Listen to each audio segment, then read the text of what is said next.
శ్రీ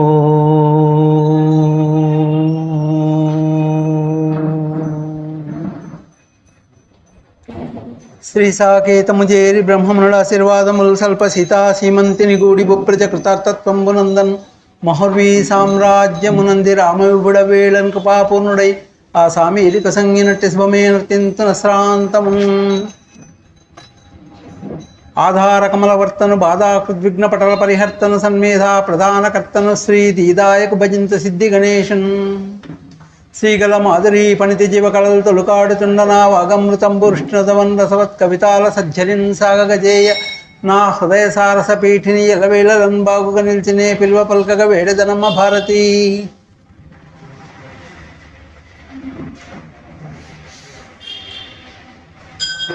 పాపము చందువేళ రణపన్నగభూత భయజ్వరాదులందాపద చందువేళ భరతగ్రజమిమ్ము స్మరించు వారికిన్ ప్రాపుగా నీవు తమ్ముడిరు పక్కియలంజని తద్విపత్తి సంతాపము మాన్పికాతురట భద్రగిరి దాశరథి కరుణాపయోనిధి.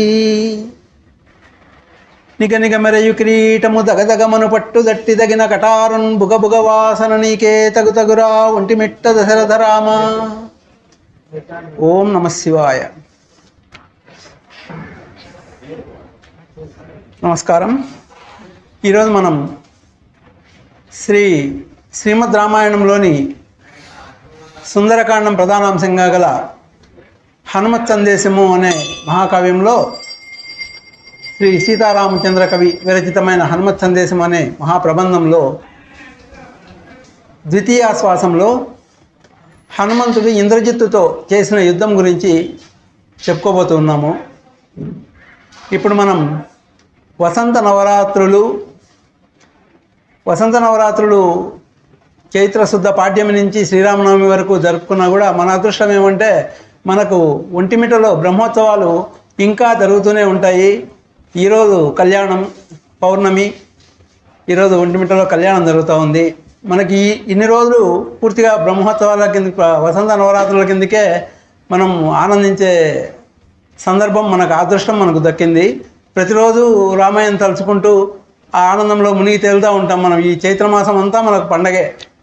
ఆ విధంగా ఈరోజు మనం ఒంటిమిట్టలో కళ్యాణం జరుగుతూ ఉంది. ఒంటిమిట్ట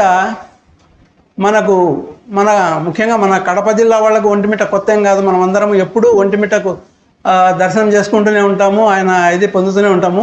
ఈ మధ్య మనకి 10 ఏళ్ల కాలంగా ఏమైందంటే ఈ మన రాష్ట్రం రెండుగా విభజించబడిన తర్వాత మన భద్రాద్రి తెలంగాణకు వెళ్ళిపోవడం అంటే భద్రాద్రి అక్కడే ఉంటుంది.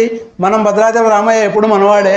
కాకపోతే ఏమంటే మన రాష్ట్రానికంటూ ఒక ప్రత్యేకంగా ఆ రోజు ముఖ్యమంత్రి వచ్చి తలంబ్రాలు తీసుకురావడము, ఈ సందడి ఇదంతా కూడా మనకు ఒక ఇది జరిగితే బాగుంటుంది అనే ఉద్దేశంతో మనకు ఒక మంచి రామక్షేత్రం ఏముంది ఇట్లా చేయడానికి, అధికారికంగా చేయడానికి అని చెప్పి ఆలోచన చేసి అప్పటి పెద్దలు అందరి సలహాలు తీసుకున్నారు. గొప్ప గొప్ప పండితులవి, దైవజ్ఞులవి, చరిత్రకారులవి అందరి సలహాలు తీసుకున్నప్పుడు అందరూ రకరకాలుగా సమావేశమయ్యి రకరకాల అభిప్రాయాలు వెలిబుచ్చి ఎవరెవరి ఆ ఆలయ చరిత్రలు, వాళ్ళు చెప్పదలుచుకున్న ప్రాంతపు ఆలయం యొక్క విశిష్టత అవన్నీ చెప్తూ ఇదైతే బాగుంటుంది, ఈ ఆలయం అయితే మనకు అధికారికంగా లాంఛనంగా జరుపుకోవడానికి బాగుంటుంది అని చెప్పేసి సలహాలు ఇవ్వడం జరిగింది. అట్లా ఇచ్చిన ఆలయాలలో ముఖ్యంగా గొల్లల మామిడాడ అని తూర్పుగోదావరి జిల్లాలో ఒక ఆలయం, రామతీర్థం, ఆ తర్వాత మన వాయల్పాడు, వాల్మీకిపురం అంటారు దాన్ని, వాయల్పాడు, మన ఒంటిమిట్ట రామాలయం, వీటిని ముఖ్యంగా తీసుకున్నారు. అప్పుడు వీటిల్లో కూడా దేన్ని తీసుకోవాలా అనేది వచ్చినప్పుడు అందరూ ఒక్కొక్కరు వాళ్ళ అభిప్రాయాలు చెప్పినారు. అట్లా చెప్పినప్పుడు నేను కూడా నా అభిప్రాయాన్ని ప్రభుత్వానికి రాసి పంపించిన ఒక వ్యాసం ద్వారా, ఆంధ్ర భద్రాద్రి ఒంటిమిట్ట అనే శీర్షికతో ఒక వ్యాసం రాసి పంపించడం జరిగింది. దాంట్లో కొన్ని ముఖ్య విషయాలు ఈరోజు మీతో పంచుకుందాము శ్రీరామ కళ్యాణం సందర్భంగా అని చెప్పి కొంచెం సమయం మనం మన ప్రధాన కథ నుంచి పక్కకు జరిగి ఈ విషయం ముచ్చటించుకుందామని చెప్పి అనుకుంటున్నాను. ఎందుకు అంటే ఒంటిమిట్ట మనకు భద్రాచలానికి చారిత్రక విశేషం ఉంది, ఆధ్యాత్మికమైన విశేషం ఉంది. చాలా గొప్ప క్షేత్రం భద్రాచలం. రాముడు నడయాడిన ప్రాంతం అది అని చెప్పి మనం అందరము నమ్ముతాము. తప్పకుండా అది జరిగిన విషయం. అక్కడ ఏమి అంటే భద్రాచలంలో భద్రుడు తపస్సు చేసి విష్ణుమూర్తి ప్రత్యక్షమైతే నాకు నువ్వు రాముడిగా దర్శనం ఇవ్వాలని కోరుకుంటే అప్పుడు ఆయన త్వరగా రాముడిగా రావడంలో శంఖచక్రాలు అటు ఇటు మారి 4 చేతులతో, రామునికి 4 చేతులు ఉండవు కానీ ఇక్కడ భద్రాచలంలో 4 చేతులతో అట్లే వచ్చేసినాడు. ఆయన విష్ణుమూర్తి రామావతారంలో రావడంలో జరిగిన తారుమారు వ్యవహారం జరిగిందనమాట. ఆ విధంగా ఆయన వామాంకస్థిత జానకి పరిలసత్ కోదండ దండంకరే చక్రం దోర్ధ్వకరేణ బాహుయుగళే శంఖం శరం దక్షిణే బిభ్రాణం జలజాతపత్రనయనం కేయూరాది విభూషితం రఘుపతిం సౌమిత్రియుక్తం భజే అని చెప్పి మన ఆదిశంకరాచార్యులు కీర్తించినాడు స్వామిని. ఆ విధంగా వచ్చి ఆయన ప్రత్యక్షమైతే ఆయన నువ్వు నా శిరస్సు మీద స్థిరనివాసం ఉండాలని కోరుకున్నప్పుడు అక్కడ ఉండిపోయినారు అని చెప్పి అక్కడ స్థల పురాణం. ఈ విధంగా భద్రాచలంలో ఒక చరిత్ర. ఇంకా ఏమి దమ్మక్క, ఆమె తర్వాత ఆ విగ్రహాలు కొంచెంకాలము మరుగున పడిపోవడము, అవి ఆయన దమ్మక్కకు స్వామి కలలో కనిపించి ఆమె వెతికితే మళ్ళీ అవి కనపడము. ఆ దమ్మక్క వాటిని కాపాడుకుంటూ ఉన్న సమయంలో భద్రాచలం తహసీల్దారుగా కంచర్ల గోపన్న రామదాసు అని మనం పిలుచుకుంటూ ఉండే కంచర్ల గోపన్న పోవడము, ఆయన ఆ ఆలయాన్ని కట్టించడము, ప్రజల సొమ్ము ఆలయం కోసమే ఆయన చందాలు వసూలు చేసి ఆ ఆలయానికి పూర్తి ఆయన జీవితం అంతా దానికోసమే కృషి చేసి ఆలయాన్ని కట్టించడము. ఈ విషయం చూసి ఆయన అబుల్ హసన్ తానీషా ఆయన్ను బంధించి తీసుకుపోవడము, ఇదంతా చరిత్ర. ఇది నిజంగా జరిగిండే విషయము. ఆయన భద్రాచలం రామదాసు గారు సీతారాములకు తెచ్చిన ఆభరణాలు, చింతాకు పథకము, మొలతాడు, బంగారు మొలతాడు, ఇవన్నీ ఆయన పాటలో చెప్పినట్టు సీతమ్మకు చేయిస్తే చింతాకు పథకము, ఇవన్నీ లక్ష్మణునికి చేయిస్తే వజ్రాలు, అదే మొలతాడు, ఇట్లా అవన్నీ చెప్పినాడు కదా. ఆ ఆభరణాలన్నీ ఇప్పటికే మనం చూస్తున్నాం భద్రాచలంలో. ఈ విధంగా అదొక చరిత్ర ఉంది. అప్పుడు రామదాసును బంధించడము, రామదాసు ఆయన మీద వేల కీర్తనలు రచించడము, ఆ తర్వాత రామదాస్కు తానీషాకు కల్లో కనిపించి ఆయనకు రామదాస్ ఇవ్వాల్సిన డబ్బులు ఆయన 6 లక్షల ఏదో మోడలు ఆయనకు సమర్పించేసి రామదాసును ఖైదును విడిపించడము, ఇవన్నీ మనకు భద్రాచలం చరిత్ర మనకు చెప్తుంది. ఇంకా రామదాసు ఆయన రాసిన దాశరథి శతకము, ఆయన రామాయణం రాముల వారి గురించి ఆయన రాసిన కీర్తనలు చాలా మంచి కీర్తనలు ఇవన్నీ ఉన్నాయి. వాటిని ఈ విధమైన చరిత్ర భద్రాచలానికి మంచి చరిత్ర ఉంది. అక్కడి నుంచి భద్రాచలంలో ప్రతి సంవత్సరము కళ్యాణోత్సవం బ్రహ్మాండంగా చాలా అద్భుతంగా జరుగుతుంది. శ్రీరామనవమి రోజే జరుగుతుంది. అక్కడ అందరూ వీలైనంత వరకు ఆంధ్రదేశం నుంచి ప్రతి ఊరు నుంచి భద్రాచలంకి ఆ రోజు పోయి ఆ కళ్యాణం చూడాలని ప్రతి ఒక్కరు కోరుకుంటారు. అద్భుతంగా జరుగుతుంది ఆ కళ్యాణానికి వ్యాఖ్యాతలుగా మహా గొప్ప పండితులు మల్లాది చంద్రశేఖర శాస్త్రి గారు, ఏలూరుపాటి అనంతరామయ్య గారు, ఇట్లాంటి వాళ్ళు వచ్చి ఆ వ్యాఖ్యానం చేయడము, ఆ వ్యాఖ్యానం అప్పట్లో రేడియోలో ఆ వ్యాఖ్యానం ప్రసారం కావడము, దాన్ని మేము చిన్నపిల్లలుగా ఉంటుంది. అప్పుడు కూడా మేము చాలా ఇష్టంగా వింటూ ఉంటాం. ఆ వ్యాఖ్యానం అంత అద్భుతంగా ఉంటుంది. మనం ఎదురుగా చూస్తున్నంత ఆనందంగా ఉండేది. అది కేవలం ఆకాశవాణి రేడియోలో అయినా కూడా ఇప్పటి మాదిరి అప్పుడు టీవీలు లేకపోయినా చాలా అద్భుతంగా ఉండేది. అటువంటి వ్యాఖ్యానంతో అది జరుగుతూ ఉండింది. అంత మంచి ఆ భాగ్యాన్ని మనం పోగొట్టుకున్నామే, మనం రాష్ట్రము ఇదైపోయిన తర్వాత అని మనం అనుకుంటా ఉన్న తరుణంలో మళ్ళీ మనకు ప్రభుత్వము మన ఒంటిమిట్టను ప్రభుత్వ లాంఛనాలతో కళ్యాణం జరిపే విధంగా ఏర్పాటు చేయడం జరిగింది. అప్పటి నుంచి ఇక్కడ కూడా తిరుమల తిరుపతి దేవస్థానం వాళ్ళ ఆధ్వర్యంలో చాలా అద్భుతంగా ఆ భద్రాచలంలో జరిగినట్లుగానే ఇక్కడ కూడా జరుగుతూ ఉంది కళ్యాణం. ఈరోజు మనకు ఆ కళ్యాణోత్సవం జరుగుతూ ఉంది. ఇంకా భద్రాచలానికి మన ఒంటిమిట్టకు ఏమి సారూప్యం ఉంది, ఎందుకు మన ఒంటిమిట్టనే ప్రభుత్వం అధికారపూర్వకంగా జరుపుకునేటట్లు చెయ్యాలా అనే దాని మీద నేను రాసిన వ్యాసం ఒకటి పంపించాను అన్నమాట. ఆంధ్ర భద్రాద్రి ఒంటిమిట్ట అని చెప్పేసి. ఎందుకు అంటే ఒంటిమిట్టకు దానికి ఉండే పోలికలు ఏమి అంటే, సరే మనకు తెలుసు ఒంటడు మిట్టడు అనే దొంగలు ఉన్నారు. వాళ్ళు తర్వాత రామదర్శనం జరిగి వాళ్ళు మంచివాళ్ళుగా మారిపోయినారు. వాళ్ళ పేరు మీద ఒంటిమిట్ట అని వచ్చిందని ఒక జానపద కథ ఒకటి ఉంది మనకు. అది ఎట్లా పక్కన పెడితే ఒంటిమిట్ట జాంబవత్ ప్రతిష్ట, సాక్షాత్ జాంబవంతుల వారే ప్రతిష్ట చేసినారు ఈ విగ్రహాలను. అప్పటికి ఆంజనేయ స్వామి ఇంకా రామలక్ష్మణులను సీతమ్మలను రామలక్ష్మణులను కలవలేదు అని చెప్పేసి అని చెప్తారు. అప్పుడు అక్కడ ఈ విధంగా అది జాంబవత్ ప్రతిష్ట అనేది ఒకటి చెప్తారు. ఒంటి అంటే ఏక, మిట్ట అంటే ఎత్తైన ప్రదేశం, ఏకశిల. ఆ విధంగా అది ఏకశిలా నగరము. ఒకే శిల మీద సీతారామ లక్ష్మణులను విగ్రహాలు ఉన్నందుకు అది ఏకశిలా నగరం అయింది అని ఒక రకంగా చెప్తారు. ఇంకా ఈ మూర్తులు రామాయణ కాలం నుంచి కూడా ఉన్నాయి ఇక్కడ. ఈ ఒంటిమిట్టలో ఉండే సీతారామ లక్ష్మణులు రామాయణ కాలం నుంచే ఈ విగ్రహాలు ఉన్నాయి అక్కడ అని చెప్పి మనం జాంబవత్ ప్రతిష్ట కాబట్టి మనం ఆ విధంగా అనుకుంటాం. ఆ తర్వాత ఆ దేవాలయాన్ని చోళరాజులు, విజయనగర రాజులు, ఇట్లాంటి గొప్ప గొప్ప రాజులంతా ఒక 2 శతాబ్దాల పాటు కొంచెం అందరూ దాన్ని అభివృద్ధి చేస్తూ వచ్చినారు. ఈరోజు మనకి ఈ ఆలయం ఈ విధంగా మనకు ఉంది. ఇంకా ఏమంటే మనకు ఈ రామాలయం, ఒంటిమిట్ట రామాలయానికి భద్రాద్రికి ఉండే ముఖ్యమైన పోలికలు ఏమి అంటే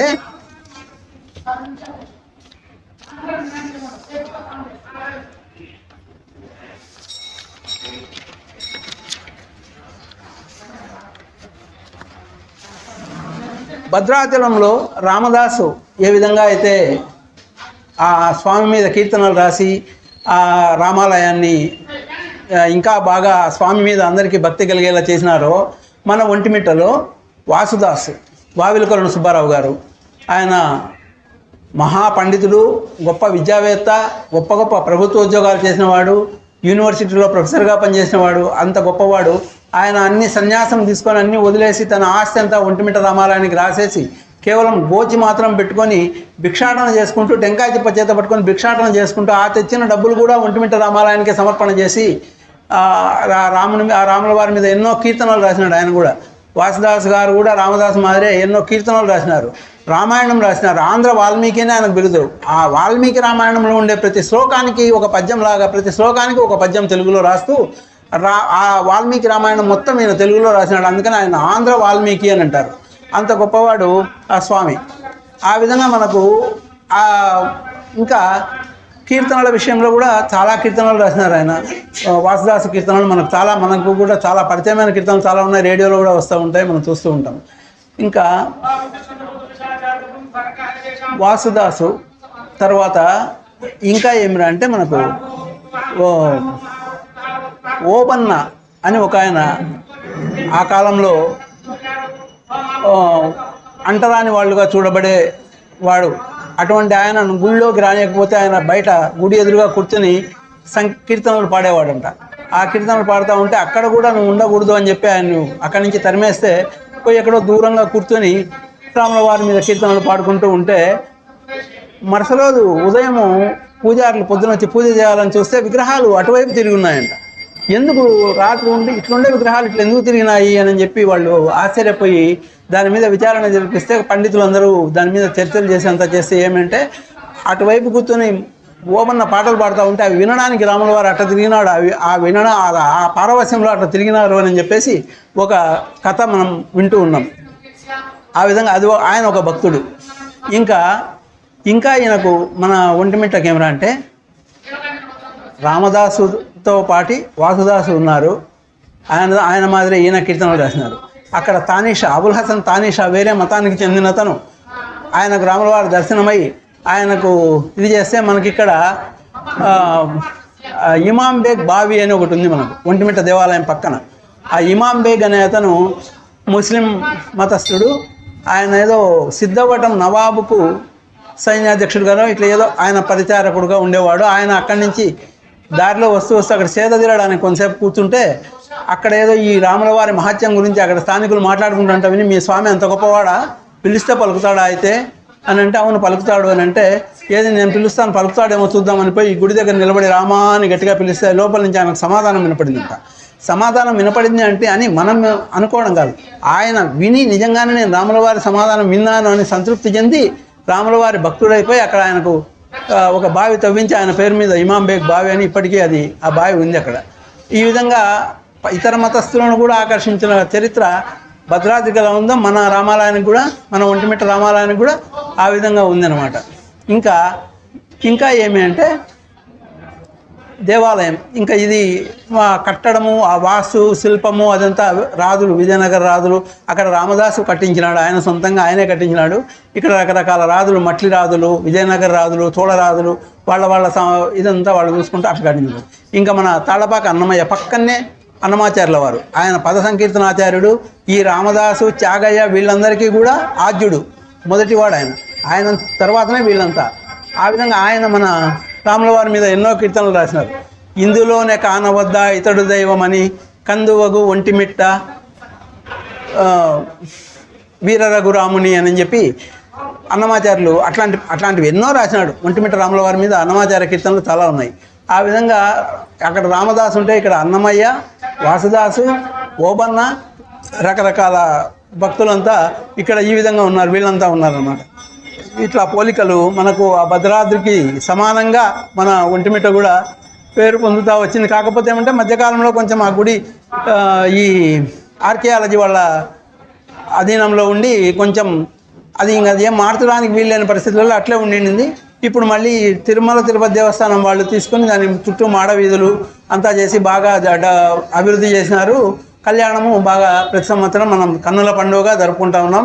ఈరోజు శ్రీరామచంద్రమూర్తి, సీతామ్మవారు, శ్రీరామచంద్రమూర్తి కళ్యాణాన్ని మనం ఒంటిమిట్టలో ఇప్పుడు జరుపుకుంటున్నాం. ఈ సమయంలో జరుగుతూ ఉంది అక్కడ. జై శ్రీరామ్.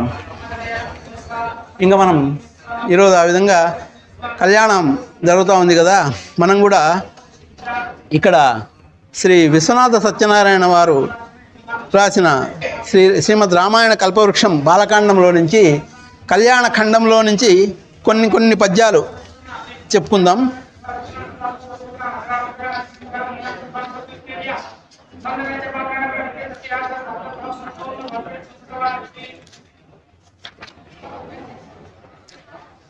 రేపటి శుభలగ్నంబునందే 4 ముళ్ళు పడనిండు అనిన దశరథుండు, తెల్లబడిన మీసంబులు చిల్లలందు నల్లబడినట్లు యువతా సనాద దృక్విలాసముల గుండెలోని ఉల్లాస మధుమ చాలక కుశధ్వజుంగాంచి జనకుగాంచి, మీరిరువురు ధర్మాత్ములు, మీరిరువురు అమేయ గుణులు, మీరిరువురు తర్యారోపిత గుణారత్నాంబోరాసులు, మీరు పురుషోత్తములున్. సర్వఋషులు మీ చేతన సర్వపూజలందినారలు, మేమింక నాలయములకేగితము సెలవిండన ఎల్లవారు తొడితొడింత మతము విడుదలకు చేరి. ముందు రోజు సాయంత్రం దశరథుడు ఈ జనక మహారాజుతోనూ ఆయన తమ్ముడు కుశధ్వజునితోనూ మాట్లాడి వాళ్ళకు మీరు గొప్పవాళ్ళు, మీరు అది ఇది అని ఇట్లా సరదాగా అందరూ మాట్లాడుకున్న తర్వాత ఎవరెవరి విడుదలకు వాళ్ళు వెళ్ళిపోయినారు. ఆ విధంగా వాళ్ళు విడుదలకు వెళ్ళిపోయిన తర్వాత మరుసటి రోజు తెల్లవారిన తర్వాత ఆ సాయంతనమెల్లడన్ మిథిల దూర్యస్వాన దీర్ఘీకృతాభ్యాసంబుల్ పరిచారిక మధురహాసారాంకూరముల్ సూత శాఖా సంపాదిత కోకిలాపన రేఖావైఖరుల్ మల్లికారాసుల్ కూడికగాని కూడిక రసబ్రహ్మంబు సౌందర్యమున్. ఆ రాత్రి ఆనందంగా రసబ్రహ్మ సౌందర్యంగా గడిచిపోయింది. మళ్ళీ మరుసటి ఎక్కడ చూచినన్ రఘుకులేశుడు రాముడు పిన్న తల్లికిన్ ప్రక్కన దోచు కైకైకి, భార్గవరాముని గెలిచినాడటే చొక్కపు సిగ్గులో దితిజసూదనుడా, పినతల్లి వెంబడించిక్కని చీర కొంగుముని చేగుని చిత్రముగాగనేగెడున్.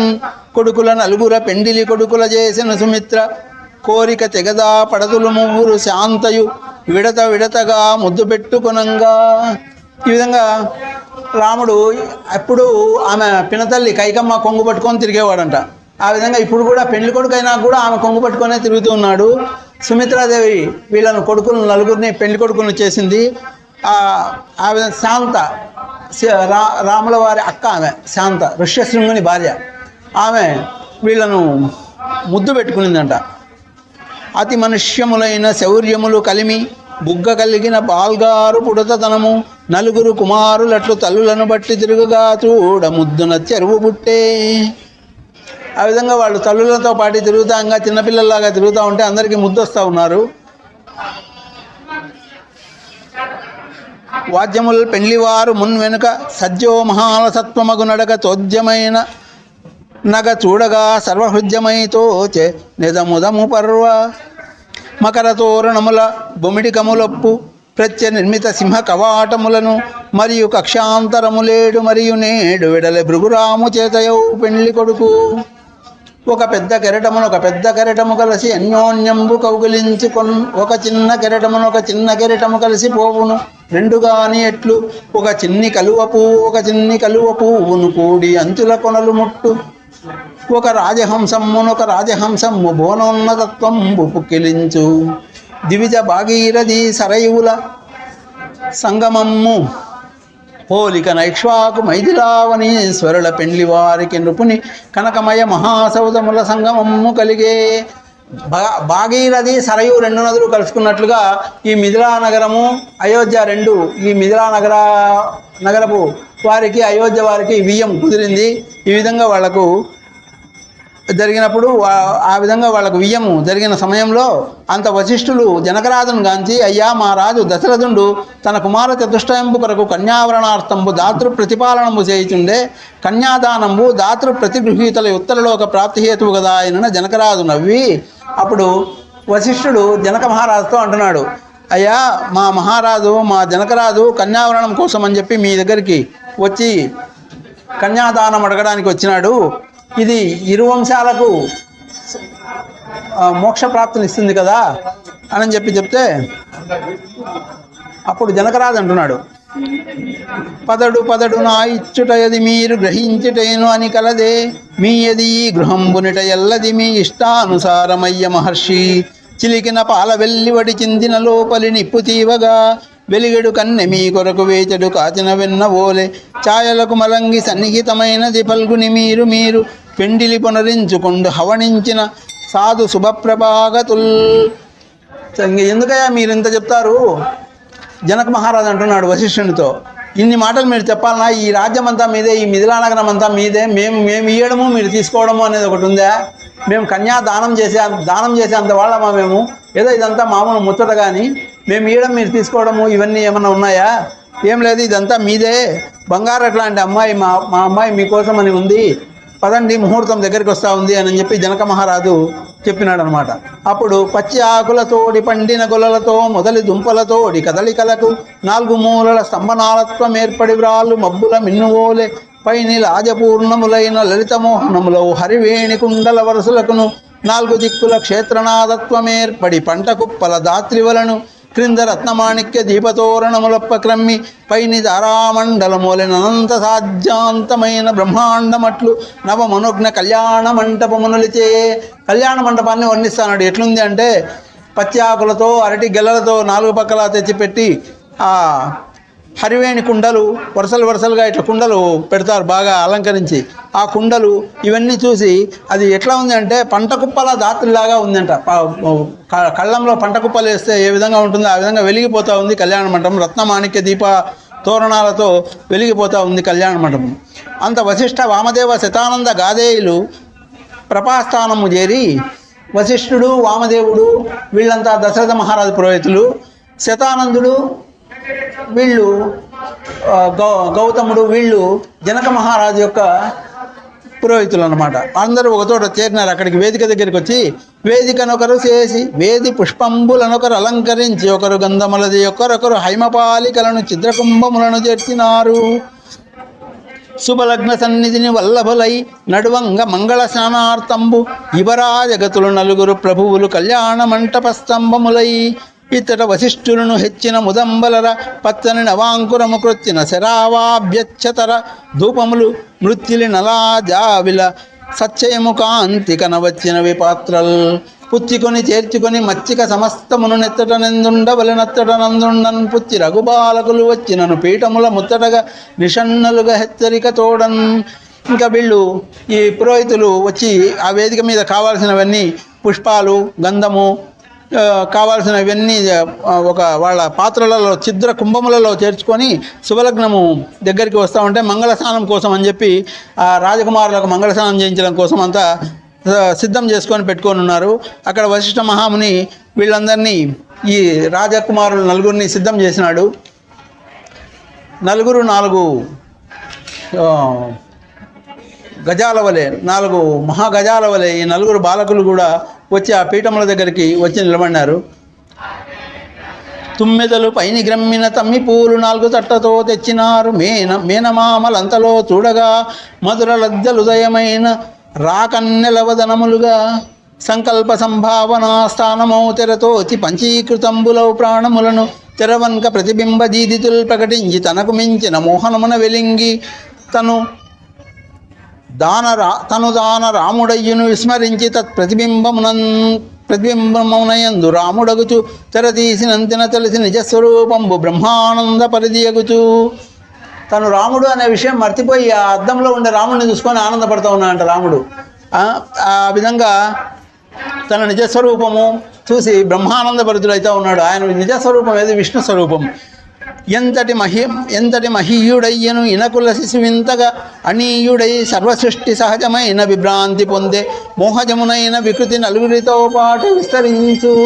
అందరితో సమానంగానే మామూలు మనిషిలాగానే అద్దంలో తనని తను చూసుకొని మురిసిపోతూ ఉన్నాడు. ఆయన ఎంత మహనీయుడైనా కూడా ఆయన సామాన్య మానవుని మాదిరే మురిసిపోతూ ఉన్నాడు అనమాట. ఎదురు బళ్ళైన లజ్జతేనెత్తరాని రెప్పలవి ఎత్తబడకుండా క్రేవలందు ప్రక్క కూర్చున్న ఎప్పటి ప్రసరణ బాణుండు నేర్పిన ప్రథమ విద్య పరమ సుఖదశ పరీపాక రామణీయక మెరుంగు కచ సాన్నిధ్యాత్తరమణ ప్రథమ స్పర్శ ప్రరూఢి మెడబోలిచే సూత్రబంధన వేళం. ఇంకా సూత్రబంధన వేళలో కన్నులు ఇట్లా చూడనట్లుగానే ఉంటూ చూస్తూ ఉన్నాయంట ఆయన కన్నులు. అవి ఎట్లా ఉన్నాయంటే అది ప్రతి ఒక్కరూ నేర్చిన విద్య అది అని చెప్తూ ఉన్నాడు అనమాట. అది అందరికీ ప్రసవ బాణుండు నేర్పిన ప్రథమ విద్య. అది మనకు మన్మధుడు నేర్పించిన ప్రథమ విద్య అనమాట. చూడనట్లే ఉంటారు కానీ అట్లా ఊరకంటితో చూస్తూ ఉన్నాడు సీతమ్మను. అది ప్రథమ బాణుండు నేర్పిన ప్రథమ విద్య. ఆ ప్రకారం ఆయన అమ్మవారిని చూసినాడు. సూత్రబంధన వేళ, మంగళసూత్రము కట్టే సమయంలో కరరుహంబులు చర్మంబుగాకపోయే అవి పులకించినేమో ప్రియాగళాత్తమైన స్పర్శ సుఖాప్తి ప్రియాగళంబునంటి బాధించు వినికేలా సుఖంబు తలబ్రాల వేళ పడుతును నలగచ్చ వినగురు ముత్తియంబుల మిషచే నలకేళ కుళులు ఒలిచెను నలుగురు దంపతులు మోహన స్తంభములై 4వ పాలుగా ఇంద్రనీలమలులు మణులు కలియంగ పోసిరో ఎనగ బొలిచె ముత్యములు చతుర్దంపతి ముగ్ధతను సమాత నీల రక్తచ్చవుల్హత్తి కొనగా. ఇంకా ముత్యాల తలంబ్రాలు వీళ్ళు నలుగురు దంపతులు రామయ్య సీతమ్మ మీద, లక్ష్మణుడు ఊర్మిళ, భరతుడు మాండవి, శత్రుఘ్నుడు శృతకీర్తి, ఈ 4 దంపతులు ఒకరి మీద ఒకరు ముత్యాల తలంబ్రాలు పోసుకుంటూ ఒకరినొకరు చూసుకుంటూ సిగ్గుపడుతూ మోహన స్తంభములై అంటే స్తంభించిపోయినారనమాట. ఒకరినొకరు చూసుకుంటూ అట్లా నిలబడిపోయినారు, అన్నీ మర్చిపోయి. ఆ విధంగా చూసుకుంటా వాళ్ళు ఇంద్రనీలమణులు ఈ ముత్యాలు ఇవన్నీ కలిపి పోసిరో అన్నట్లుగా ఒకరి మీద ఒకరు పోసుకుంటా ఉన్నారు. అదే మనం చెప్పుకున్నాం ఇంతకుముందు ఓసారి. జానక్యా కమలామలాంజలి పుటేయ పద్మరాగాయిత న్యస్తా రాఘవ మస్తకేచ విలసత్ కుంద ప్రసూనాయిత స్రస్తా శ్యామలకాయ కాంతి కలితాయ ఇంద్రనీలాయిత ముక్తాత శుభతా భవంతు భవతాం శ్రీరామ వైవాహిక. రామయ్య చేతిలో తీసుకున్నప్పుడు ముత్యాలు తెల్లగా ఉంటాయి, సీతమ్మ చేతిలో తీసుకున్నప్పుడు ముత్యాలు తెల్లగా ఉంటాయి. అవి మళ్ళీ రామయ్య తల మీద పోసినప్పుడు ఆయన శరీరపు రంగుతో సోకి నీలంగా మారుతాయి. మళ్ళీ అవి కింద పడినప్పుడు తెల్లగా అవుతాయి. రాముడు చేతిలోకి తీసుకున్నప్పుడు తెల్లగా ఉంటాయి, మళ్ళీ అవి సీతమ్మ మీద పోసినప్పుడు ఆమె శరీరపు రంగు ఎరుపు సోకి ఇంద్రనీల వీటిలాగా పుష్యరాగాల్లాగా అవుతాయి. అక్కడి నుంచి మళ్ళీ కింద పడినప్పుడు మళ్ళీ తెల్లగా అవుతాయి. ఈ విధంగా రంగులు మారుతున్న ఆ ముత్యాలు ఈ నూతన దంపతులకు శుభం కలిగించుగాక అని చెప్పి మనము పెళ్లిలో నూతన దంపతులు తలంబ్రాలు పోసుకునేటప్పుడు వాళ్ళని దీవిస్తామన్నమాట. ఆ ముత్యాల తలంబ్రాలు మీకు శుభమును కలిగించుగాక అని చెప్పి మనం ఇది చేస్తాం. ఆ విధంగా జరిగింది వాళ్ళ వివాహం. 10 దోషిళ్లకునొక్క దోషిలి త్రపాపర్యంతమై శేషప్రాలు ఒలిగించన్ జనకత్మజాత పతిమై పతి పై నొయ్యార పున్లజ్జయున్ చెదురౌ తొలతటి మెట్టు డిగ్గుచు త్రపా శైథిల్య మార్గంబునున్ పెదరావేళకు తీరినట్టి కనులన్ వీక్షించుతున్ రాఘవున్. రామయ్య 10 దోషులు పోస్తే సీతమ్మ 1 దోషిలు పోస్తా ఉందంట. సిగ్గుతో ఆయన 10 దోషుల తలంబ్రాలు ఆమె మీద పోస్తే ఆమె సిగ్గుపడుతూ 1 దోషులతో తలంబ్రాలు పోస్తూ ఉందన్నమాట. ఆ విధంగా వాళ్ళు తలంబ్రాలు పోసుకుంటూ ఉన్నారు. చంద్రరేఖ పైన సన్నని తెలిమై ఇల్లాడినట్లు ముత్తియమ్ములాడే తల్లి మేనిపైన నల్లని ఆకాశమట్లు రామచంద్రుడందయుండా. మనం ఇప్పుడు చెప్పుకున్నాం, అదే అమ్మవారి మీద పోసినప్పుడు ఆ రంగు వస్తుంది, రామయ్య మీద పోసినప్పుడు ఈ రంగు వస్తూ ఉందన్నమాట.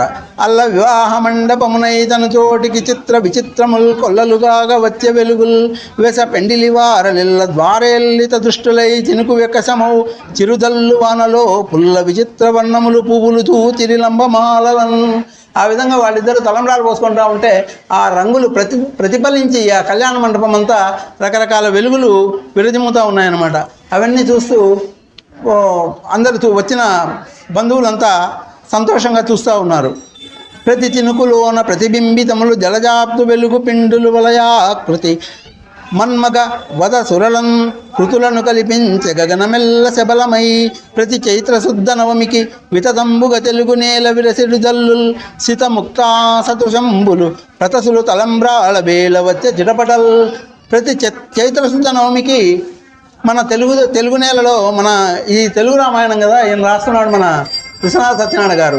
ఏమని చెప్తున్నాడో, ప్రతి చైత్రశుద్ధ నవమికి మన తెలుగు నేలలో ఈ విధమైన జల్లులు కురుస్తూనే ఉంటాయి, వర్షం జల్లులాగా కురుస్తూ ఉంటాయి ఈ తలంబ్రాల సితాముక్తా సదృశంబులు.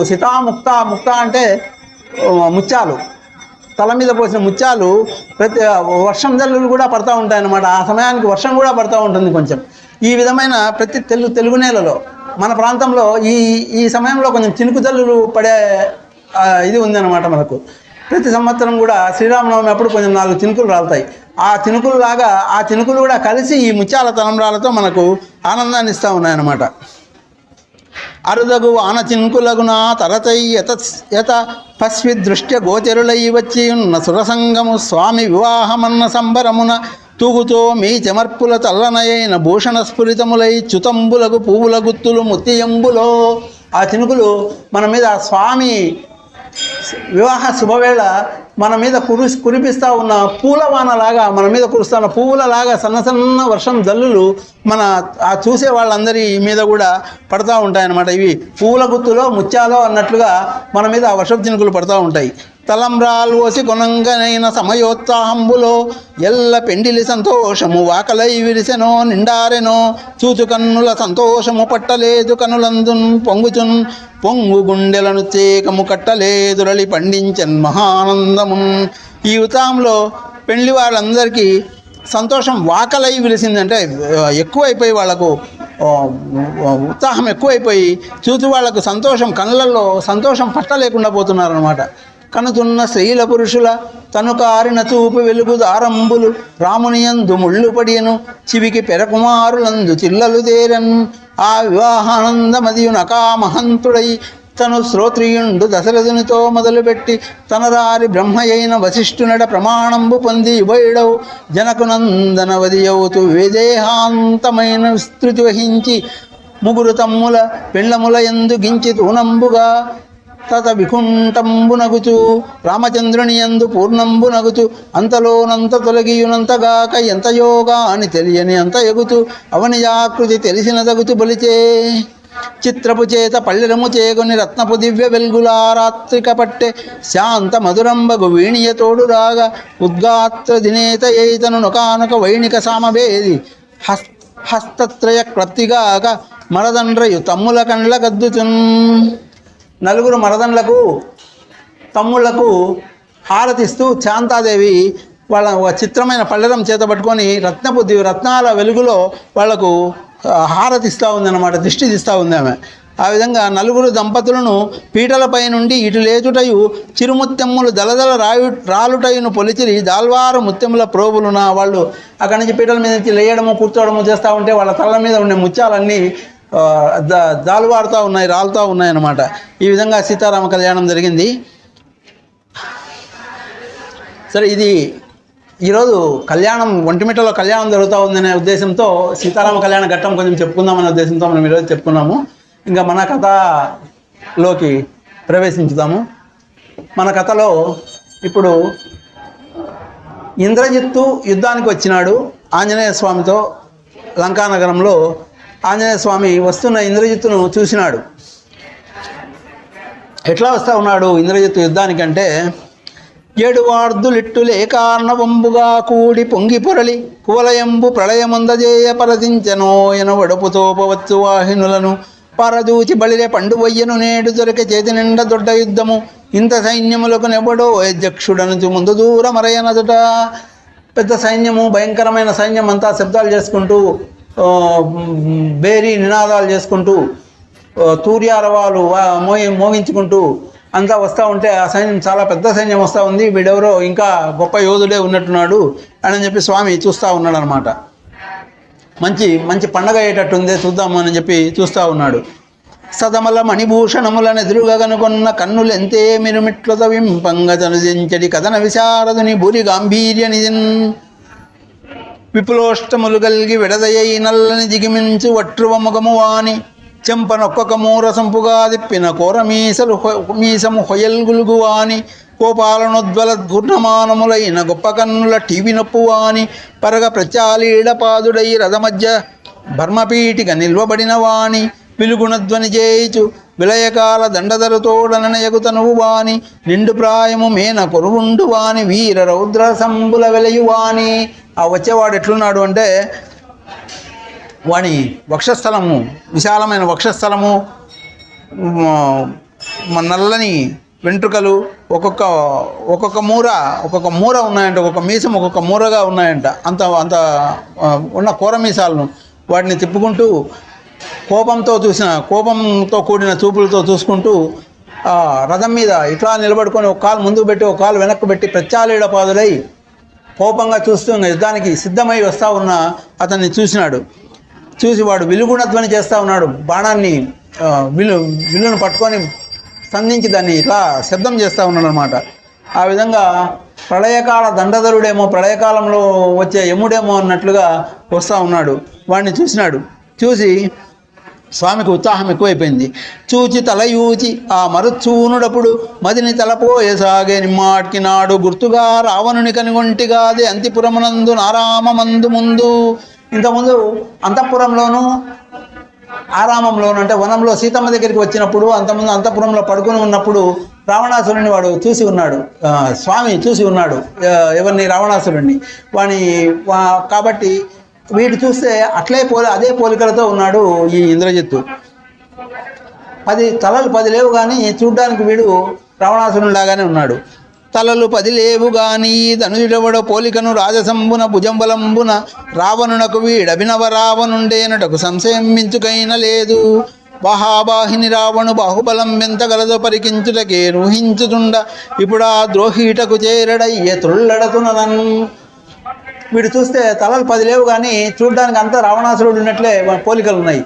అక్కడ అక్షకుమారునికేమో మండోదరి పోలికలు కనపడినాయి, వీనికేమో రావణాసురుని పోలికలు కనపడతా ఉన్నాయి. తలలు 10 ఒక తలేగా ఉంది కానీ రావణాసురుని లాగానే ఉన్నాడు వీడెవరో.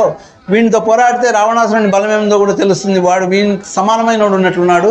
వీనితో పోరాడితే విషయం తెలుస్తుంది, మనకు వాని బలం తెలుస్తుంది అని అనుకొని వీని బలంబు కనుగొనిన వెంటనే రావణు బాహువీర్యమున్ కానగవచ్చు నింతయని కావున ముందుగా చుట్టుముట్టి ఈ సేనల దంపి ఆ పైని చెండదని రదికున్ విశాలమో నానున కొమ్మలన్నరికి రాకు మొదలు తెగవేయు కైవడిన్. చెట్టును నరకాలంటే ముందు కొమ్మలన్నీ నరికేసి ఆ తర్వాత మొదలు ఎట్లా నరుకుతామో ఆ విధంగా ఈ సైన్యాన్ని అంతా ముందు చంపేసి ఆ తర్వాత వీని కథ చూద్దాము అని చెప్పేసి అనుచు నెంచుచుండునంతనా సైన్యముల్ బేరి బాంకృతులను పోరు కొనగా ప్రళయకాల భూరి భైరవారవములకనయగా గర్జలిడుతూ వచ్చి కాల్బలముల అశ్వికులను మత్త కరివరాదిరోహకులను తీవ్య రథారోహకులను కలిసి అందరూ ఒక పరి కరువలెత్తున ఆయుధాస్త్రావళిన్ ముంపనాతడలిగి ఇంకా వచ్చి సైన్యం అంతా చుట్టుకొని వాళ్ళ దగ్గర ఉండే బాణాలు, వాళ్ళ దగ్గర ఉండే ఆయుధాలన్నీ కూడా బేరి బాంకృతులు మోగించుకుంటూ వచ్చి స్వామి మీద వేయడానికి సిద్ధమైనారు. కాల్బలములు, అశ్వికులు, అశ్వదళము అంతా గజదళము అంతా వచ్చి యుద్ధానికి వచ్చి స్వామి మీదకి సిద్ధంగా నిలబడినారనమాట. కారు ముగిళ్ళు సూర్యుని కప్పు భంగి తన్ను పదవిన అస్త్రాయుధముల విడిచి మేను వడి పెంచి వారల మీద దుమికి బ్రద్దలుగా బూనబంబులు పగుల నార్చి మేటి కాటుక కొండలో ఎనమించు కాల్బల సంగమున్ కోటికోటుల వాలమందున కోయటంతును జుట్టి ఆ ఘోటకారుహ వర్గమున్ పడగొట్ట ఆ ఇరువాగురున్ వ్రేటునకెన్న గుంపులు వేగ దిల్లిరి భూస్థలిన్. ఇంకా వాళ్ళు తన మీద వేసే ఆయుధాలన్నింటినీ తోకతో వాలంతో చెదరగొట్టేసి యుద్ధానికి ఈయన మేటి కాటుక ఒక్కొక్క ఏనుగు ఒక్కొక్క కాటుక కొండలాగా ఉన్నాయన్నమాట. ఆ విధంగా ఉండే ఆ ఏనుగులను, ఈ కాల్బలాన్ని, ఆ తర్వాత ఈ అశ్వ దళాన్ని వీటన్నిటిని కూడా ఒక్కొక్క వేటుకు ఒక్కొక్క గుంపును పడగొట్టేసినాడు, భూస్థలి మీద పడగొట్టేసినాడు వాటిని. 2 కరంబుల మదవేదండ శాస్త్రముల నెత్తి తరముతి వెంటన్ కొండల బోలిన రథముల పిండిగను గుల్జపెక్కింటి వెసన్. ఒక్కొక్క ఏనుగును పట్టుకొని ఎత్తి ఒక రథం మీద కొడితే ఏనుగు రథము 2 పోతున్నాయి ఒకసారి. ఒక గుర్రాన్ని ఎత్తి ఇంకొక దాని మీద కొడితే ఒక గుర్రము రథము 2 పోతాయి. అశ్వికుల మీద సారథులు రథాలన్నీ ఇదైపోతాయి. ఈయనకు ఆయుధాలు అవసరం లేదు, ఒక గద అవసరం లేదు, ఒక ఖడ్గం అవసరం లేదు, ఏమీ అవసరం లేదు. చేతులు ఒక్కటి దాలు ఆయనకు. చేతికి దొరికిన ఏది దొరికితే దాన్ని తీసుకుంటాడు. వృక్షం దొరికితే వృక్షం తీసుకుంటాడు, ఏనుగు దొరికితే ఏనుగు, గుర్రం దొరికితే గుర్రం, ఏదో ఒకటి తీసుకొని అవతలి వాళ్ళను కొట్టేస్తాడు అనమాట. ఆ విధంగా కొడుతూ ఉన్నాడు. జగము విలయముందు సమయంబు నందున పెళార్బటులను పిడుగులు ఎట్లు పడును ఎట్లు చూడ పవమానసుతు వ్రేట్లు దాట్లు నొప్పెను ధనుజతతుల నడప. ఆయుధముల నెత్తునంతలో సరదార్ల శిరముల బొమిడికలు చెదురుతుండ అడుగెత్తి 2వ అడుగుడినంతలో మదవారువములిలం రగ్గుతుండ అట్టె కుప్పించ ప్రయత్నించినంతలో దోగాళ్ల గుర్రములు తుళ్ళుతుండ తెగనిండ ధనువులు దిగిచెడునంతలో విలుకాండ్ర సందులు వ్రీలుతుండ కదలక ముందుగా ఘనరథములు పెళపెళధ్వనులను విరిగి పృథివిపడగా కాలు చేయి ఆర్పణీకని కరణి సర్వసైన్యములను వాయుడప్పుడు మోది చంపునప్పుడు. ఒక్కొక్క ఏనుగు ఇట్లా ఎగిరి మీదికి వస్తామని ఆ ఏనుగు మీద ఉండే మావటివాడు ఏనుగును తరుముతూ ఉంటే ఆ పైన ఉండే రధికుడు ఆ ఏనుగు మీద కూర్చున్న ఆయన యుద్ధానికి వచ్చిన వీరుడు పోయి ఇంకా మీద పడదామని అనుకుని ఏనుగుని ఇట్లా ముందుకు తరిమే లోపలనే ఆ ఏనుగు మీద ఒక పిడిగుద్దు పడుతుంది, ఆ ఏనుగు కూలిపోతుంది, దాని మీద ఉండేవాడు కింద పడి వాడు ఇదైపోతాడు. అశ్వాలు 2 కాళ్ళు ఎత్తి ఇట్లా ఎత్తే లోపలనే వెనక కాళ్ళు పట్టుకొని వాటిని ఎత్తి అవతలుండే అశ్వాల మీద వేసేస్తాడు. ఆ 2 ఈ అశ్వం ఆ అశ్వం 2 కూడా పోతాయి, వాటి మీద ఉండేవాళ్ళు పోతారు. ఈ విధంగా వాళ్ళని అసలు ఇట్లా లేచి నిలబడి తిరిగి చూసుకునే అంత సమయం కూడా ఇవ్వకుండా భయంకరమైన యుద్ధం చేస్తూ ఉన్నాడు స్వామి, చంపుతున్నాడు. ఏ ఛాయ దూచిన నిరుసులపై చిక్కు పరములు తుమురైన ఎరదములునే ఏ తట్టు బరికింప నెరుకలు తెగిపడ్డ కొండలో ఎనగూలు కుంజరములే ఏ దిశ కనుగొన్న నిల మీద నొరగిన తీరు తప్పిన మదవారువములే ఎచ్చోట నరసిన ఎడములే కిలగూలి తలలు వ్రీలిన మహాదైత్యవరులే అగుతుని రీతి బడి ఇన్న ఎకడ తనువులందు వెడలడి రక్తంబుల కిల దిశల నుండి ఏర్లై ప్రవహించి నిండనప్పుడు జలది చందంబుగా నొప్పె సమరభూమి.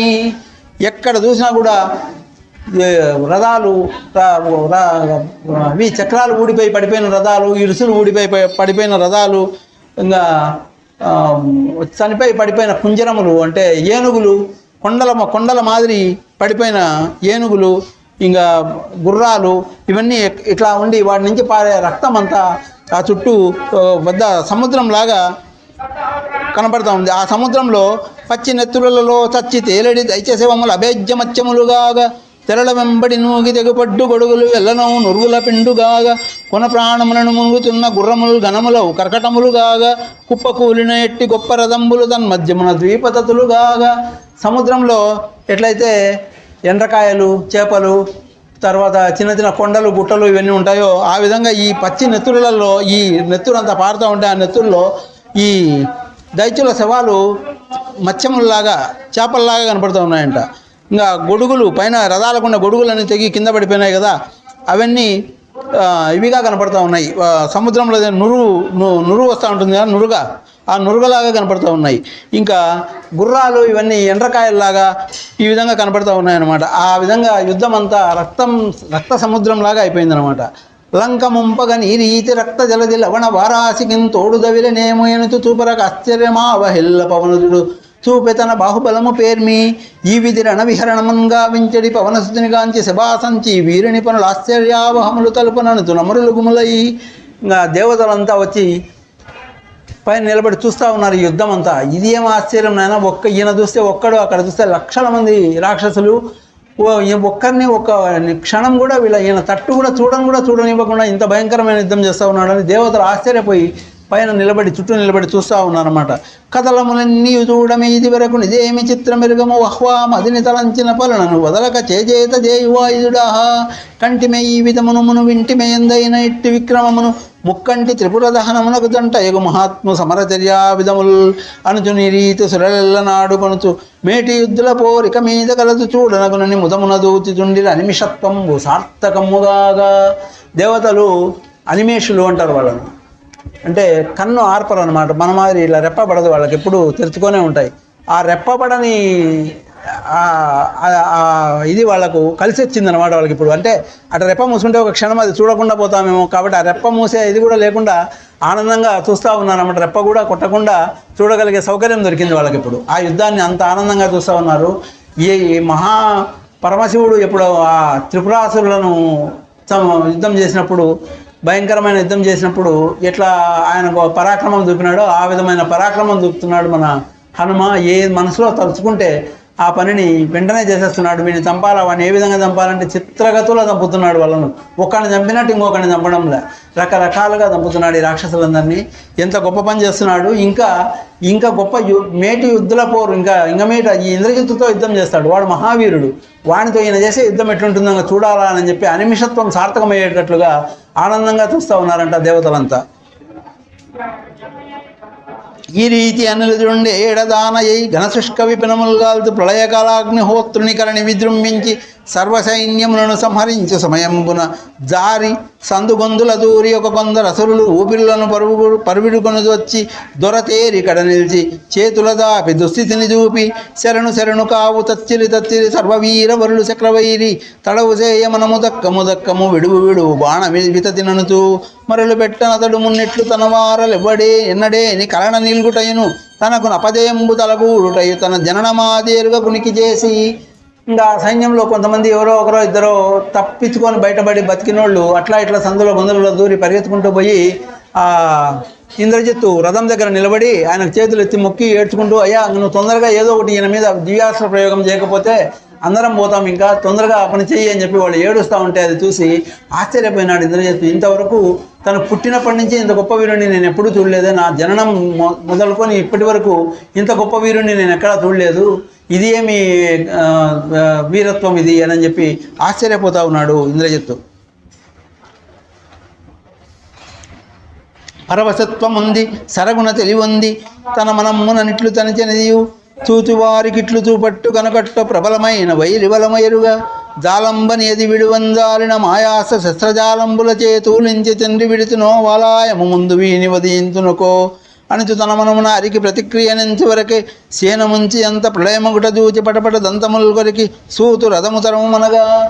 ఇంకా వీడిని ఏదో ఒకటి చేయకపోతే నాకు ఇది జరిగేటట్లేదు అని చెప్పి ఏ విధంగా ఈయనను జయించాలా అని చెప్పి ఆలోచన చేసుకుంటూ ఆ సూతుని అంటే రథ సారథిని తరము రథాన్ని పోని ఆయన దగ్గరికి అని చెప్పి అంటున్నాడు. అగ్నులు రెక్కడిన రథాస్వములను సడలించి సారథి ఎప్పుడు నొగలపై నిలిచి తన చేతి పగ్గములొక్కింత సడలింప హేషలు జలంగ మునిగాళ్లపై దివమ్మునకు కుప్పించుచు ఒక్కొక్క దుముకున యోజనంబు సప్తాస్ఫురద హయ చేయము సాదృశ్యత పరతేరణ తేరిపైన నిలిచి. ఆ సారథి రథాన్ని తరిగితే ఒక్కొక్క ఆ గుర్రాలు ఎటువంటివి అంటే సూర్యుని రథానికి ఉండే అశ్వాల లాంటి గుర్రాలు అవి ఎగురుతున్నాయి ఆకాశంలోకి. అట్లాంటి రథాలు. ఆ రథం మీద ఆయన నిలబడుకొని ఇంద్రజిత్తు ఇంద్రచాపంబునకు నినయగు తన చేతి ధనువు టాంకృతులను తనరజేసి తనకు దూరమందు తరుణార్కుడో ఎన వెలుగుతుండు ప్లవగవీరుగాంచి గొప్ప నిప్పులు కన్నుల గుమ్మరిలుచు ఉండ హుమ్మని ఇంద్రజితుండు మించి భృగుటి ఘటించి వనరా పోయేదటకు బ్రతుకుదూలెమ్మున అబారిబడితి ఇంకా. ఈ విధంగా అక్కడ ఇంద్రచాపం ఇంద్రుని విల్లుకు సమానమైన విల్లు ఈయన ఇంద్రజిత్తు కదా, ఈయన ఇంద్రుని మించిన విల్లు ఈయన విల్లు. ఆ విల్లును మోగిస్తూ అక్కడ బాలభానునిలాగా వెలిగిపోతున్న ఆంజనేయ స్వామిని చూస్తూ కన్నులలో కోపాగ్ని రగిలిపోతూ ఉంటే, ఓ ఎక్కడికి పోతావు లేరా వానరా ఉండు, నా భార్య పడినావు, ఇంకా నీ అంతు తేలుస్తాను అని చెప్పి ముందుకు పోతున్నాడు. అనుతునార్చున అసలు విభుని పుత్రుడు కనుగొని ఆ మరుత్పుత్రుడు ఎంత మాత్రమును సరకుగా తన మదిని తలపక అట్టె మెయి పెంచి పెడబొబ్బ పెట్టి నిలిచి వెడదరొమ్ము విప్పి విరియవు నిజంగ దాచి మేఘనాథు జూచి శిరమును చిరమ్ము రమ్మహోదైత్య నీ శక్తి జూచు కొరకే ఇందు వేచినాడా సందడి సమరములో నీ ఎందుగల బలంబు నెట్టిదని తెలియగబోదు అందువలననే గద ఇటు ముందుగా నీ సేన పనులు ముగియదు నిమితం రా చూద్దాము, నువ్వు సందడి సమరము అందరూ సైన్యము అంతా నువ్వు అంతా కలిసి ఉంటే కనుక నీ బలం ఎంతనో అనేది అర్థం కాదు కదా, అందుకనే ముందు నీ సైన్యాలందరినీ ముగించినాను, ఇప్పుడు మనం ఇద్దరం బాహాబాహి యుద్ధం చేస్తాము, ఇప్పుడు తెలుస్తుంది నీ బలం ఎంతనో ఇప్పుడు తెలుసుకుంటాను అని చెప్పి స్వామి అతన్ని ఇంద్రజిత్తును పిలుస్తూ ఉన్నాడు అనమాట. అనుచు తన రథమునకు అభిముఖుండై భుజాస్ఫాలనంబు చేయి పవనస్తుని చేర తేరు దుముక చేసి ఇట్లని పలికి స్తనిత నిస్వనమున సక్రజితుడు. ఆ విధంగా ఆంజనేయ స్వామి పిలుస్తూ ఉంటే వీడు పోయి ఆ స్వామికి ఎదురుగా నిలబడి గొప్ప కంఠంతో గొప్ప వాక్కుతో ఈ విధంగా చెప్తా ఉన్నాడు అనమాట. ఓరి ఆయువు నీకు చేరువ ఉటరుగక వీర దైత్యుల పురి చేరి ఏమో సురత్వమును చూపదు చదవానిలు క్రూరాస్త్రముల నిదే కూల్తు నిన్ను వైరి మత్తేవ కంఠీరముండైన నా పేరు ఇంద్రజిత్తురా పోరుమింక వారి వీరలంరోల బేరముల్ వారు తుకేరి గంతులు వైచు తిరుగాదు వచ్చెనిదిగ బాణవహ్నియో ఎగచరాయనిదల్చే ఔడుగరచి ధనువు నిండ బాణతతులను సంధించి వెంట వెంట తీసి విడిచినప్పుడు విల్లునందు బాణ వితతి సంధించుట దిగిచి విడుచునట్టి తెరగు కానబడక ఎప్పుడు గడసుబడి తిరుగుతుండే మేఘనాథు చేతిమేటిదనువు. వాళ్ళ దగ్గర వీళ్ళ దగ్గర కుప్పిగంతులేసి కోతి చేష్టలు చేసినట్లు కాదు, నేను మేఘనాథుని నేను రావణాసురుని కొడుకుని ఏమనుకుంటున్నావు నువ్వు? నా దగ్గర యుద్ధం చేయడం అనేది నువ్వు అంత సులభమని అనుకోవద్దు. ఇదో ఇప్పుడే మహా గొప్పవైన అస్త్రాలను నీ మీద వదులుతున్నాను చూడు అని చెప్పేసి బాణాలను తీసి వదులుతున్నాడు. ఎట్లా వదులుతున్నాడు అంటే ఆ విల్లు ఎప్పుడు బాణం బయటికి తీస్తున్నాడో ఎప్పుడు వదులుతున్నాడో కనపడనంత వేగంగా బాణ వితతి వర్షం కురిపిస్తున్నాడు స్వామి మీద ఇంద్రజిత్తు. ఎట్లాంటి బాణాలు అవి అంటే విలయ కాలానిల విభ్రమ భ్రమణముల్ కల్పాంత విద్యుత్ ప్రకాశకములు ప్రళయాగ్నిహోత్ర దీప్రజ్వలికాభముల్ కాలసర్ప ప్రతీకాశములును జీవగ్రసన మృత్యుజిహ్వాగ్రతుల్యముల్ చండభీషణ రుద్రసాహసములు ప్రావృడంబోధ గర్జాకల్ప నినదముల్ ఖరతర చక్ర సంకాశమఖములు అక్షయంబులు అనంతంబులు అప్రతర్క్యంబులు అమన సంధానమోచనోన్నమటుల చాప సింజాన సింజినీ జాయమానములు శరంబులను హరి చుట్టుముట్టుకొనియే. ఇంకా స్వామిని చుట్టుముట్టిన బాణాలన్నీ ఎట్లాంటివి అంటే ప్రళయకాలంలో భయంకరంగా వచ్చే విద్యుత్ ప్రకాశం లాగా ఉన్నాయి. ఒక్కొక్క బాణము భయంకరమైన ప్రళయకాలంలో వచ్చే విద్యుత్ ప్రకాశం ఏ విధంగా ఉంటుందో ఆ విధంగా వెలిగిపోతూ వస్తున్నాయి ఒక్కొక్క బాణము. ప్రళయాగ్నిహోత్ర దీప్రజ్వలికాభములు కాలసర్ప ప్రతీకాశములను, ఆ ప్రళయాగ్ని ఏ విధంగా ఉంటుందో ఆ విధంగా మండిపోతూ కాలసర్పంలాగా వచ్చి చుట్టుకుంటూ ఉన్నాయి. జీవగ్రసన మృత్యు జిహ్వాగ్రతుల్యములు చండభీషణ రుద్రసాహసములు, అట్లా తగిలితేనే ప్రాణం తీసేదంత మృత్యు జిహ్వలాగా ఉండే బాణాలు అవి. ఆ రుద్ర సాహసములు అవి, చండ భీషణ రుద్ర సాహసములు అవి, ఆయన చేతిలో ఉండే బాణాలు. అటువంటి బాణాలను వదులుతున్నాడు. ప్రావుడు అంబోధ గర్జాకల్ప నినదములు ఖరధర చక్ర సంకాసముఖములు, భయంకరమైన శబ్దం చేసుకుంటూ వచ్చి మీద పడుతూ ఉన్నాయి ఆ బాణాలన్నీ. ఆ విధంగా అక్షయంబులు అనంతంబులు అవి అన్నీ ఇన్ని అని లెక్క పెట్టలేనన్ని బాణాలన్నీ వచ్చి స్వామిని చుట్టుముట్టుకున్నాయి. హరి చుట్టుముట్టుకుని, హరి అంటే వానరము, హరి అంటే స్వామి ఆంజనేయ స్వామి. హరి అంటే ఇక్కడ విష్ణువు అని కాదు, విష్ణువుకు పర్యాయ పదాలు అనమాట. హరి అనేది ఒకటి, వానరాన్ని కోతిని హరి అంటాం అనమాట. వానరుడు హరీంద్రుడు అంటే వానరులలో గొప్పవాడు స్వామి ఆంజనేయ స్వామి హరీంద్రుడు అంటే. ఈ స్వామిని ఆ విధంగా వచ్చి చుట్టుముట్టుకున్నాయి ఆ బాణాలన్నీ. అతడు తన్ను పొదవును అఖిలాస్త్ర సమితిని గణనసేయ కట్టెగ గణమునకు నెగసి అందు నిలిచీరు కరంబుల తనపైని వచ్చు బాణపటలు విరిచి ఇమ్మింతలేక యతివేగమున తనకు అభిముఖములుగా వచ్చడి బాణమ్ముల హుమ్మని గణవక్షమున వడితా విరిచి గర్జింపు తొగిన వచ్చిన బాణాలన్నింటినీ అట్లా వక్షంతో అట్లా తాకి విరగొట్టేస్తూ ఉన్నాడు స్వామి. ఆ విధంగా విరగొట్టేస్తూ పెద్ద గర్జన చేస్తూ ఎందెందు చూడకొండల తుందమునగుతూ డొల్ల చరణ ప్రహతిని పెందుగవ చెడి శరముల తుందునుకలుగా గనిగిలి చొక్కి విరుతుతున్ పార్శ్వములను వెనుక పలదంచి శరముల వాలములను చుట్టి నీల మోది పొడులు చేసినట్లు భూరి మేఘంబుల ప్రళయవాయువు గుర్తుపడిచి అడుచు పగిది తోప. వాయువు భయంకరమైన వాయువు వస్తే మేఘాలు ఏ విధంగా చెల్లాచెదరైపోతాయో ఆ విధంగా ఈ వచ్చే బాణాలన్నింటినీ ముందు నుంచి వచ్చే బాణాలను వక్షంతో తాకి విరగొడుతున్నాడు. వెనక నుంచి వచ్చే బాణాలను తోకతో పట్టుకొని ఈ పక్క నుంచి వచ్చేవాడిని ఈ పక్కకు, ఈ పక్క నుంచి వచ్చేవాడిని ఈ పక్కకు విసిరేస్తున్నాడు. అవి విరిగి పడిపోతున్నాయి. ఆ విధంగా ఆయన మీదికి ఒక బాణం కూడా ఆయన వచ్చి ఏమీ చేయలేకుండా వాటిని అన్నింటినీ కొట్టేస్తున్నాడు అనమాట. ఇట్లు బాణ చేములను శకలములు చేసి తనువు రక్తసిక్తమగుతు మేఘపటలి విరియ మెరీనుద్యద్గ్రీష్మ చండబాను బింబసరణితోప కరువలిస్తుడు వేగమ గిరులను తరువులను పెల్లగిలగొని మిగులను విరివి గణనార్చి దశకందరసుతు రథముపై వైచి ధనుజులు వెగడన్ అతడు వాళ్ళు కరుకుటమ్ములనన్నింట జరుపుతుంటరట్లు చేసి విడిచి కులిస సదృశ బాణపోటులు జడివాన పగిది కులిస పవను పట్టి మేనా. ఇంకా దొరికిన కొండలు ఏం దొరికితే అక్కడ ఏవి రాళ్ళు ఏవి దొరికితే అవన్నీ తీసుకొని వాని రథం మీద విసిరి వేసినాడు స్వామి. ఈ బాణాలన్నింటినీ తుంటలు చేసేసి ప్రచండమైన సూర్యునిలాగా వెలిగిపోతూ ఉన్నాడు. ఆ విధంగా వీటిని వేస్తూ ఉంటే వాడు మళ్ళీ భయంకరమైన బాణాలన్నింటినీ తీసుకొని స్వామి మీదికి వదిలినాడు. ఆ బాణములు ఎడంద నడరంగ తాకిన మేను విదిచ్చి సమీరసుతుడు గైరిక నిర్ఘరాకారం బులైదారు నొడలి నెత్తురులను తుడిచి కొనుచు పక్షముల్గల కొండ పగిదిని కుప్పించి అమరపదంబున యార్చి నిలిచి దశ దిశలను ప్రతిధ్వనులు పెల్లగయంగనట్టు దోస్పాలనంబాచరించి కోటి పిడుగులొకట కూటమై పడియనోయనంగ నింద్రజిత్తుర నరదమందు దుముక కూలెరదము తురగ సారథి సైతంబు పళపళమని ధరణిపైని. ఇంకా బాణాలు వేస్తుంటే వాటిని అన్నింటినీ విదలగొట్టేసి ఈయన ఆకాశంలోకి ఎగిరి అక్కడి నుంచి ఒక్క దూకినాడు రథం మీద. దూకుతోనే అది పిండి అయిపోయింది. రథము, సారథి అందరూ కూడా ఇదైపోయినారు అనమాట, పిండి అయిపోయినారు.